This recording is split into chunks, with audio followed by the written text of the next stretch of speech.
কবর কবর কঠিন কবর সঙ্গে কেহ রবে না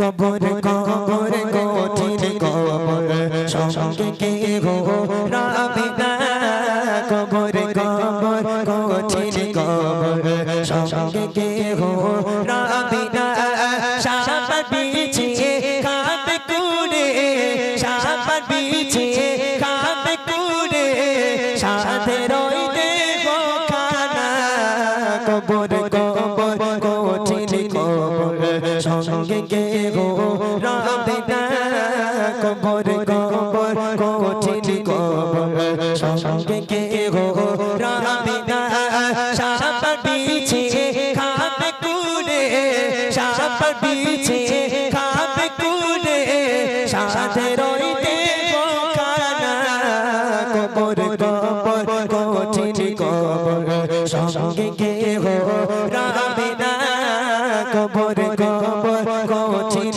কবর সঙ্গে কেহ রবে না। মসজিদে আলাপ হয়ে গেল, মুয়াজ্জিন হাঁকলো, অমুকের মা ইন্তেকাল করেছে, অমুকের বাপ ইন্তেকাল করেছে। একটা বার স্মরণ করেন, মৃত্যুর কিন্তু কোনো গ্যারেন্টি নেই। আজ আমি এখানে গজল বলছি, আজকে আমার ড্রাইভারটা আসেনি, আমি গাড়ি চালিয়ে নিয়ে এসেছি। ভালো করে বুঝবেন, এখান থেকে বাড়ি পর্যন্ত যাবো তার কোনো গ্যারেন্টি আছে? রাস্তায় আমার মৃত্যু হয়ে যেতে পারে। ভালো করে বুঝবেন আমার কথা। আজকের গজল শুনছেন, কালকের ওয়াজ শুনবেন, তার কোনো গ্যারেন্টি নেই। রাত্রে আপনার মৃত্যু হয়ে যেতে পারে। একবার যদি মৃত্যু হয়ে যায়, আপনার নাম এলান হবে, আপনার খাটিয়া ধরে সবাই কবরস্থানে যাবে, বিসমিল্লাহি ওয়া আলা মিল্লাতি রাসূলিল্লাহ বলে আপনাকে কবরে শোয়ানো হবে, বাঁশগুলো চাপা দেওয়া হবে, চাটাই দেওয়া হবে, তারপর মাটিগুলো দেওয়া হবে। আস্তে আস্তে আলোকময় কবরটা পুরো অন্ধকার হয়ে যাবে, সবাই চলে যাবে, কেউ আপনার সঙ্গে থাকবে না। কবি ছন্দের মাধ্যমে লিখছে, দেখেন, মসজিদে এলান হবে জোহরেতে জানাজা, জোহরেতে জানাজা, সারা জীবন আয়েশে আরামে করেছো নামাজ কাজা, করেছো নামাজ কাজা, কি যে উপায় হবে তোমার, কি যে উপায় হবে তোমার, তওবা পড়া হলো না, কবর কবর কঠিন কবর সঙ্গে কেহ রবে না, কবর কবর কঠিন কবর সঙ্গে কেহ রবে না, সাপার বিছে কাঁদে কুড়ে সাথে রইতে বখানা, কবর কবর কঠিন কবর সঙ্গে কেহ রবে না, কবর কবর কঠিন কবর সঙ্গে কেহ রবে না। মুনকার নাকির ফেরেশতারা চলে এলো। এই সিরাজুল ভাই বলছিল দুটো এক্সট্রা আসবে, তাই তো? কবরে দুটো এক্সট্রা আসবে তো, আমল হিসাবে আসবে, আমল হিসাবে। যদি আপনার আমল ভালো থাকে তাহলে ফেরেশতাদের আল্লাহ পাক পাঠাবে না, আর যদি আপনার আমলে ঘাটতি থাকে, ওই বলতে না বলে এই আব্বা, এই আব্বা, ফেরেশতার চোখ তো ভুল হয়ে যাবে। সিরাজুল ভাই ওই কথাই তুলেছিল, বেশ ভালো লাগছিল।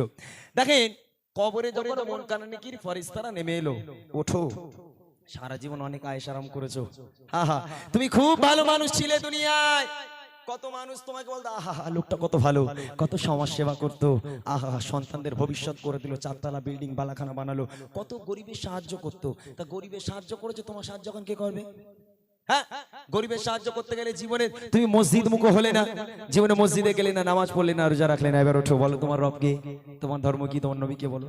ঈমান আমল থাকলে বলতে পারবো, ঈমান আমল যদি না থাকে, হায় আফসোস, হায় আফসোস, আমি কিছু জানি না। তোমরা সামনে আসবে না, তোমরা দূরে সরে যাও, তোমাদের ভয়ঙ্কর চেহারা দেখে আমার ভয় হয়, তোমরা সামনে আসবে না, দূরে সরে যাও।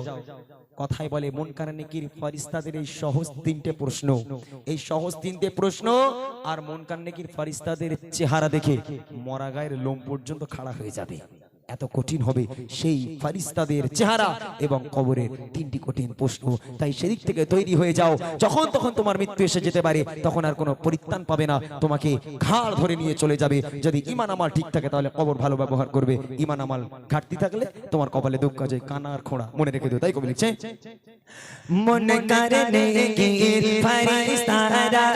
আসবে যখন কবরে, আসবে যখন কবরে, করবে যখন তোমায় সাওয়াল, জবাব দেবে কি করে, জবাব দেবে কি করে, না পারিলে সাওয়াল জবাব, না পারিলে সাওয়াল জবাব কি হবে ভেবে দেখো না। কবর কবর কঠিন কবর, সঙ্গে কেহ রাবে না।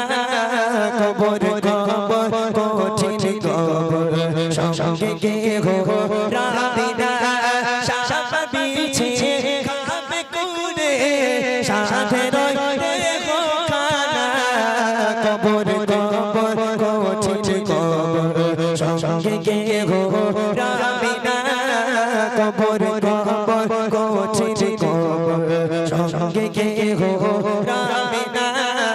কবর কবর কঠিন কবর, সঙ্গে কেহ